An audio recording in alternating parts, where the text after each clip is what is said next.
Did you know there are three things you've got to make sure that you have and can do before you fast? Follow along. The Fasting Information Series. 3 things you need before fasting. Hi, I'm Joanna Ruth. I run Low to Zero Carb. We have a Facebook group open to the public and also members, and I do private coaching as well. Today, we're going to talk about the three major things that you need to consider before you go into a fasting program. So, basically, what they are is one, have body fat because you're going to need it if you're going to fast. Two, you have to be metabolically flexible, or you have to create the state being able to use that body fat as fuel for your fast. And three, you got to make sure your stories are true, or you won't make it through. So let's go into the first one, which is A, or number one. Are you a little overweight?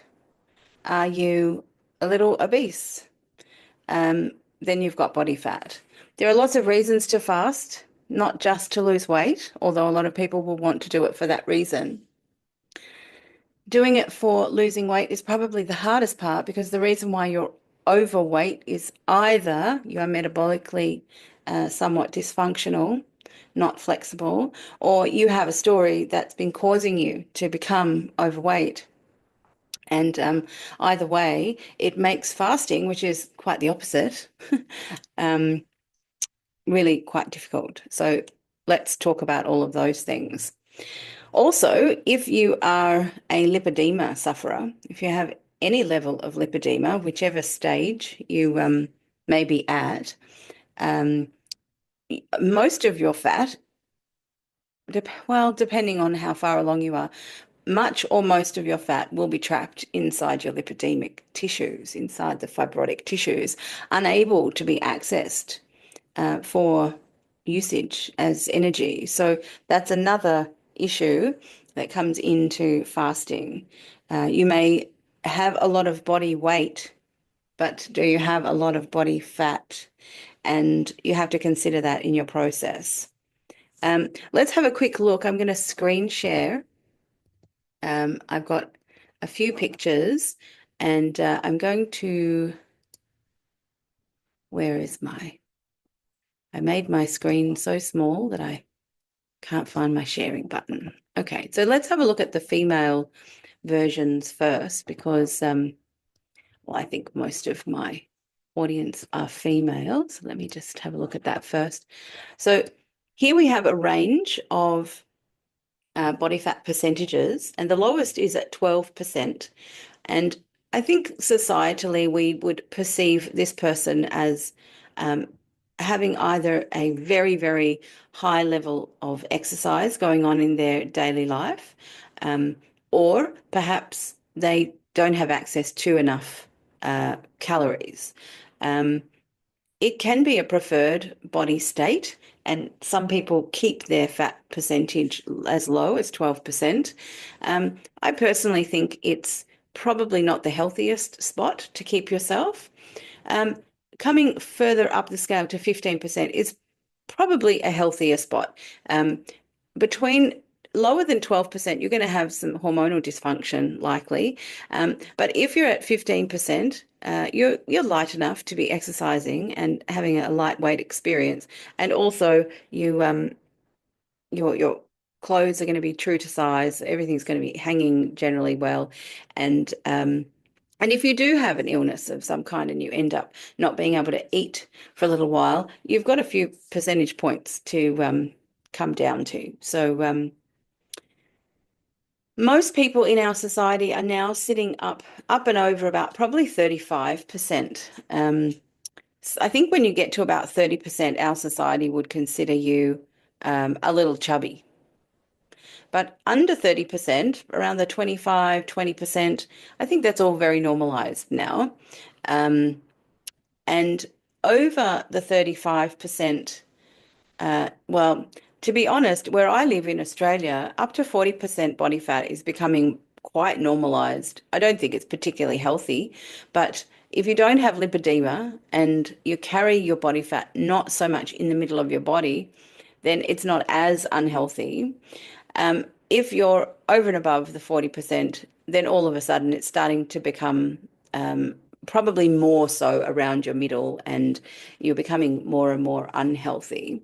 So that's just giving you a picture. Now, for the men, let's grab the pictures of the men so that we can have a look, because there may be men watching the video. Don't want to exclude you.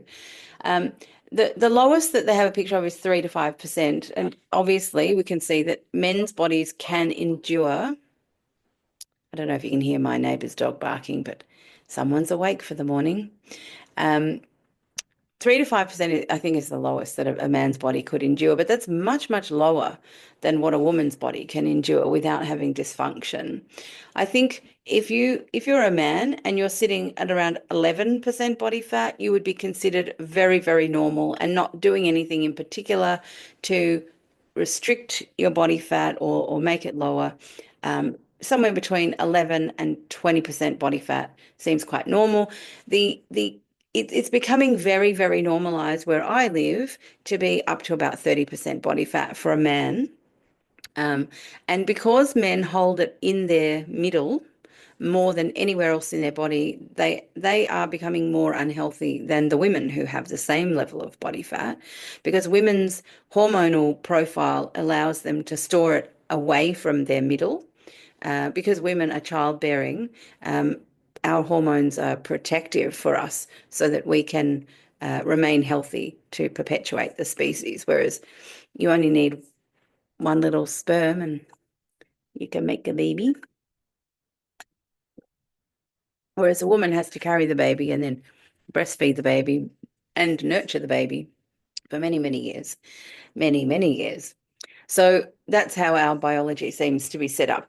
Over and above 33%, you can see in that photo there that the male body doesn't handle high body fat very well.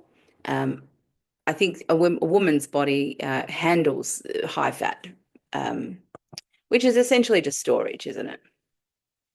Okay, and then depending on what we're eating, does make a difference to in terms of how healthy that storage is. We do know that fat cells cause problems. So they are not benign. They don't just sit there and do nothing. They are storage for their storage for toxins. They also create hormones themselves. So, we normalize a fat body these days because, well, because our dietary choices overall, how busy our lives are, encourage us to eat without thinking about what we're eating. We don't have time to be preparing what we're eating. And to move myself to the middle. And then we eat foods that are readily available, and readily available foods are not always designed for your health. They're designed to profit the person who is putting the effort into creating those foods to be available for you. So they use the cheapest ingredients, and the cheapest ingredients are vegetable oils and sugar. That's better, you can see me. Okay, so we considered having body fat. Now, why do you need body fat? Because every day that you don't eat, you require energy. Where are you going to get it from if you're not eating? You have to get it from your body, which brings us to B, or number two, which is you have to prepare your body for metabolic flexibility. Now, you don't have to make it perfectly metabolically flexible before fasting. But what you do need to do is you need to make sure, and you need to test your body, test your body's functioning um, in terms of how well it will step in and use fat for fuel, not necessarily body fat for fuel in the beginning, but fat for fuel. This is where the concept of priming comes in. Now, a lot of people listen to the word priming and they think, oh, I have to eat so much fat and I'm going to get fat. And the whole point is to get thinner, not to get fatter. First of all, you can get fatter eating high protein, low fat, because your body, if your body is metabolically inflexible, it wants glucose in your bloodstream. It can't get that from fat, not directly, but it can get it from protein fairly directly. and it can get it from carbohydrates. So you can't eat no protein because you need building blocks. And if your brain senses that you have no protein and it's not used to dismantling proteins from your body, it might freak out a little bit. So you do have to give yourself proteins, good quality animal proteins are the best. Um, but what you need to be doing in this priming state is giving your body plenty of opportunity to use fat as its fuel.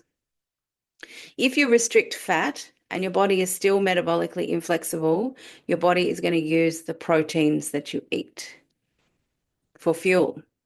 It will, because your body is metabolically inflexible. You cannot assume that just because you're eating some fat with your meat, that your body is choosing to use the fat for fuel.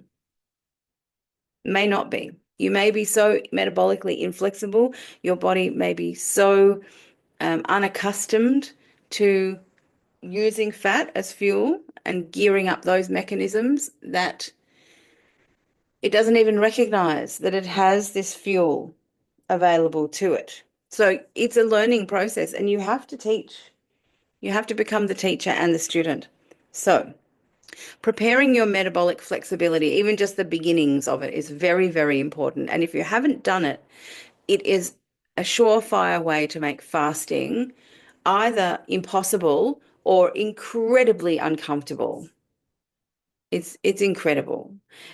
Once you decide to not give your body proteins for more than a couple of days, if it doesn't know where to go and get it, your brain is gonna send out warning signals.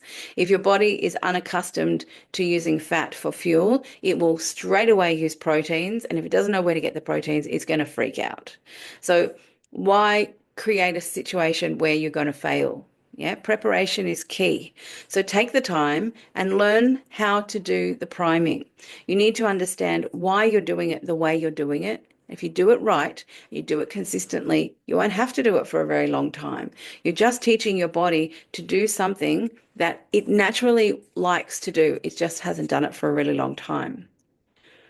So the only way to know if your body is using the fat for fuel is to not give it anything else. So yes, you do have to um, bring your fat up. I like to call it a smidge before disaster pants. So when your stools have become loosened but not watery, that's where you need to sit it for a little while to make sure that your brain knows there's so much of this. Wonder what it's for. Oh, yes, we might just use that. You can lower your proteins and increase your fat. In terms of percentage, you don't have to eat a lot at every meal, but you do have to eat some. You have to keep offering your brain the opportunity to take up that fat as fuel. And we might do another video on priming to explain priming for you.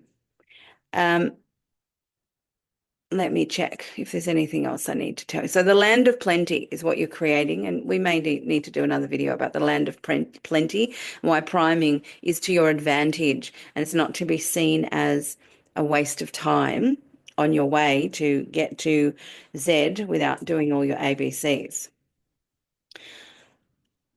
What the state that you're trying to create is a really calm state in your body. So in another video that I'm going to record for you, I explain this in much more detail. But essentially, the man's body or the masculine body, the body that has male hormones running through it, that's naturally running through it because I don't know anything about hormone replacement and trans situations. But in the natural state, you're born with masculine hormonal system. Your system is going to um, it's going to like adrenaline. It's going to it creates testosterone and it's a positive ramping up. So you can willpower your way through a fast. A feminine body or a female body with female hormones is much more delicate and it needs a calm state. You put stress into a female's body by not preparing for your fasting, you are causing yourself more problems. You better you don't do it at all. So you need to prove to yourself that you can remain calm with good energy flow. So you sleep well, you wake up with energy while you have fat, only fat for fuel. So no excess protein. You don't need to overeat the proteins. You need to overeat the fats, and you need to find ways to do that. And I now have realized, okay, we need to add that into the priming video that I will create for you. So the fat that you're going to provide your body and the small amount of proteins that you're going to, well, not small amount of protein, but you don't overeat proteins. Your goal is to overeat the fats. And the point is, with overeating the fats, you have to try to add more fat, but try to keep it in its original matrix. And if you can't, and you can eat eggs or egg yolks, they are a very good way to encapsulate liquid fats into the egg so that when you digest it, it's surrounded by proteins and your body can hold it in there and use it. It doesn't just flush through you. So that's a trick. The fats that you are providing for fuel, granted, they're coming through your digestion, but this is a training program. This is a training and then testing program. And if you meet the standards, being able to calmly and consistently provide fat as fuel, and your body takes it up and it's working really well, then you know that you can tick that box and you're physically prepared for fasting. You have fat on your body and you have done the work to make sure that your brain and your body are really happy to source fat for fuel. Okay, that brings us to the last one, the one that no one wants to deal with because they don't know how, because there's not really easy instructions. But I'm going to try to start giving you some easier instructions, and I'm going to continue to tell you that this is the most important part. This is the stories that must be in truth, so that you can do as you wish. Okay, do as you decide to do. Um, What's the difference between a person who has fat on their body and has taught themselves to use fat as fuel, who can fast, and a person who has fat on their body, has taught their body to use fat for fuel and can't fast? What's the difference? Society will tell you that it's willpower, you don't have a big enough why. Um, I totally disagree. I totally disagree because I have been both people now. And from that perspective, I am telling you, it is the story. First of all, if you're using willpower to fast and you're female, you will fail. It will not be a calm experience. You'll probably be doing yourself a disservice. You'll be increasing your adrenaline and the hormone profile of stress in your body, which, well, it's not good for anything. And it's certainly not good for your mood, and it's not good for your husband. It's not good for your children. It's just not great. Women's bodies need calmness, and that's the end of that. We have to just accept that. And so, therefore, as women who have problems like lipedema, have problems like obesity, and other problems, autoimmune problems that need fasting to happen, metabolic dysfunction that needs fasting to happen, we have to accept that there is a third piece of the puzzle that we have to attend to. So, if you are a person who can get themselves through the physical preparations for fasting, but you still can't fast, you have a story problem. So here is the test that you need to put yourself through to begin to figure out your story problem. So you need to first set yourself a goal, a hard goal, a very hard goal. If it's an easy goal, you'll pass the test, you won't learn anything. So this is a test that you're going to expect to fail at, but it has purpose, has great purpose. So you're going to expect to fail at it, but you're also going to attempt to achieve it. Mhm. Um, because you expect to fail at it, even though you have tried to achieve it, you're not going to be, raining down self-judgment. This is a process you've got to put yourself through. This is the most important learning process that you can do. And we're using it in the context of our wellness, but you can use this in the context of any goal that you're having trouble achieving. So the key to it is, while you're attempting to achieve it, you're not allowed to use willpower. As soon as you start to push, you have to stop pushing. All you can do in your trying to achieve it is to make decisions about actions that you're going to take, but you're not allowed to will yourself, push yourself. You have to stop at the sensible decision-making stage and expect that you're going to take those actions, and then expect your dragon to start talking to you. And what I mean by don't push, I don't mean give up straight away. I mean, you still want what you want. You still have the goal set and you still decided to take action towards it. But when your dragon pushes back against that action, that's when you don't push. Okay? So you need to keep your observant self awake and listen. Listen to any kind of inner discouragement. So the part of you that sets the goal is not the same part of you that is going to discourage you from that goal, because if it was, you wouldn't set the goal in the first place. You would be discouraged in setting the goal. Yeah, so you wouldn't even get to this point of trying to take action towards it. So you've got to understand that your dragon is masquerading as a part of yourself. In fact, it is a little bit like a part of yourself. It's a safety net, subconscious feature that you have requested a long time ago when you were in a vulnerable state. You said, help me, and you set up a dragon to be strong when you couldn't be strong. The problem is that you still have that dragon and you've forgotten about it because it was so helpful, and then you forgot about it because it's in your unaware mind. So what we're doing in this test is we're forging forward towards a goal that is very difficult for you, and it is difficult for you because you have a dragon that is going to try to sway you from achieving that goal. It believes there's some danger in there for you, which you have previously educated it about. So you need to be self-observant. You need to hear your dragon and don't use your willpower to fight with your dragon. No, you need to just take dictation. This is the key. Allow your dragon to have its say, ask it questions, encourage it to talk, and note it all down. It's going to say some really simple things over and over and over again. And when you start having nothing new to jot down, you'll know you understand everything about your dragon.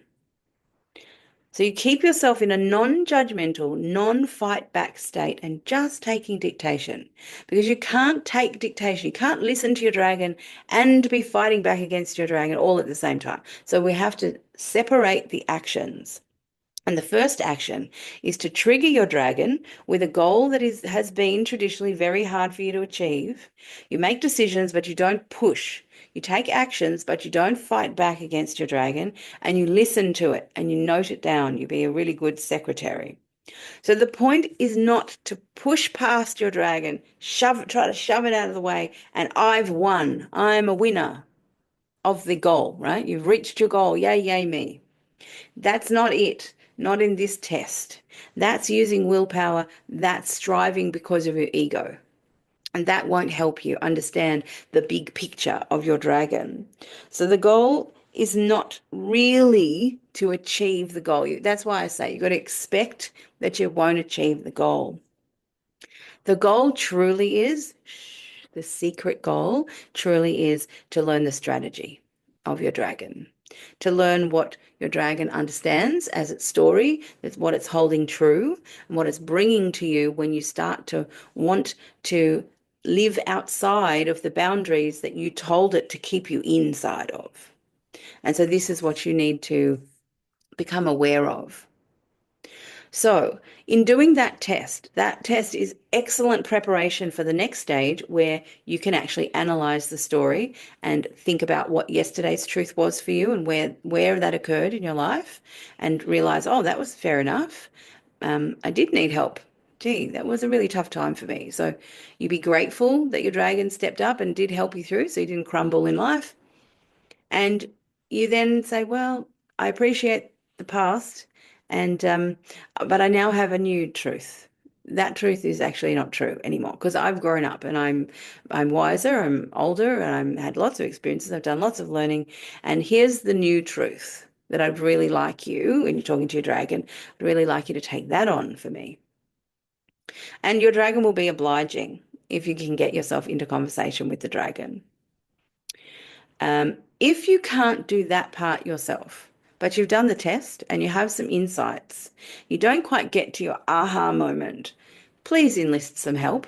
You're just around the corner from saving your entire life from lots of willpower struggle. Um, and if you've made the effort thus far, the help will be fast and simple and painless, and you will be able to move forward, not just in your health and wellness journey in a positive and effective way, but in lots of other parts of your life as well, because your dragon is a generalist. Yeah, it's you didn't create your dragon through a health and wellness issue. You created your dragon just with a general life issue that happened to you. More than likely, your dragon is generalizing the truth that you told it to hold firm for you. And now it's applying in your health and wellness, which is precarious for you because no matter what you do, you're sabotaged by this story. So get some help at that stage. If you're stuck at that stage, get some help. So, the Low to Zero Carb public group is a great place to start. If you can't quite get enough help there, go to the members group. It's only $25 a month. And you can ask more questions more often. You can ask to book in for a public coaching session so that it doesn't cost you anything, but you can show other people what happens in that session. There'll be those sort of things available. There'll be Zoom calls available, like group Zoom things where we're all talking about this stuff. And if that's not your gig and you want a private session where you can just ask for one and you pay for the time and you get your solution, just do what it takes, to get the job done. Because the sooner that you get your actions to stick, your behaviors to stick without willpower, your life will just come to you. And it won't be hard. It won't be a struggle. You'll just educate yourself and make a decision and do it. And that's what life is like without the old story running. And we've all normalized that life is really hard. That's because we all have stories, because we've all grown up in the same societies that have people have the same problems. They behave the same way, and we're humans, and we have this function of saving ourselves. So so we all have stories, and it's like normalizing obesity. It's not healthy. Having stories that stop you being well is not healthy either. So once you are objectively familiar with the story your dragon is holding for you, then you have the power to change the story. So if you can't do it on your own, and you haven't been able to access resources because I haven't created them yet, or you can't afford them, or something like that, then go and just get the help at the level that you need it. If your life is really important to you, then it's worth spending a couple of $100s. And if you're in the US, it's not even a couple of $100 because the Australian dollar is worth less. Um, yeah, it's really important. So yes, this video is about fasting, but really it's about any goal to do with your wellness. Metabolic flexibility is really important. If you don't have metabolic flexibility, then you are stuck. You don't have options. You are stuck with constantly feeding yourself because the only fuel that allows you to go long distances between meals is fat on your body fat. Um, your body doesn't really like using protein for fuel, but it will. It will if you haven't taught it to use body fat or just fat, saturated fat in general. So the three things: you must have the body fat on your body, because like I said before, fasting isn't just for weight loss. So if you want to use fasting for other healing purposes, which it really does provide, um, you might be skinny and want to fast. You're going to have to learn how to put fat on your body in a healthy way. So must have the body fat. You must be skilled. Your body must be skilled. So don't fool yourself in thinking that just because you have a body and you've decided to do this, that you will be able to burn fat for fuel. It's, well, you will eventually, but do you have the staying power to stick it out until that happens? Because it will be very uncomfortable. So, and if you're female and you're using willpower to do that, then you're going to cause yourself a adrenaline cortisol crisis in your body, and that will probably cause you to stop doing the hard thing, doing the fasting. And then your stories. If you are the person who is fully prepared and you've done the priming and you have the body fat and you still can't fast, look into your stories. You know, it's humbling, but it's powerful. And the power of the story is undeniable. And the only reason why we don't look into them first before everything else is because we don't have a lot of people understanding how, even though I find it very simple, how to work with your story. Um, and I know we have, 100 years of modern psychology, and we still don't get stories changed. But you can hear, because that's really what I'm about. And from my own experience, I just have to say that if there was one action, if time stopped and the universe said to you or said to me, what is the one action every single human on the planet should be compelled to do before any other, I would say to find all the stories that contain old truths that are now lies and bring them into today's truth, because then you're home free. Everything else, you can have agency in your life over every part of your life, your health, your love, your joy, your playfulness, your creativity, all of it. There will be nothing holding you back, because the only thing that does hold you back is yesterday's truth that isn't true anymore. So it's a little bit mind bending, and I do appreciate that, but that's what I'm here for, is to help you normalize it. So I hope that was helpful. If you might want to save the video and watch it many times to try to integrate it, it will be in a playlist. You might want to save the playlist. Fasting information or fasting info will be likely the name of the playlist. And I think I think this is the key. This is the final key to the puzzle. And hopefully you get on board. So I'm here to help. I'm in the low to zero carb public group fair bit. And I'm always checking on my members. And as the numbers grow, I have to spend more time checking in on my members and less time in the public group. But that's the price I pay for being only one person. And I also am actively creating products to help people normalize the story, identification, and truth discovery process so that they can change their stories into what they believe is true for their lives today. So come on the adventure. Facebook group, please subscribe, like, share, all of that, because this is really important information. And please don't be the judge of whether other people will accept this strategy or not, even if you're kind of not, because you don't know what other people are really dealing with inside their minds. And the most unlikely people listen to this take on wellness, and it just connects with them. So please give other people the opportunity to listen to it, or even just to listen to the beginnings of it. If you subscribe and you like the videos, it will go out to more people. And if you really feel it's important, share in whatever way that you share. There are lots of resources about wellness these days online, and this kind of resource is still very rare.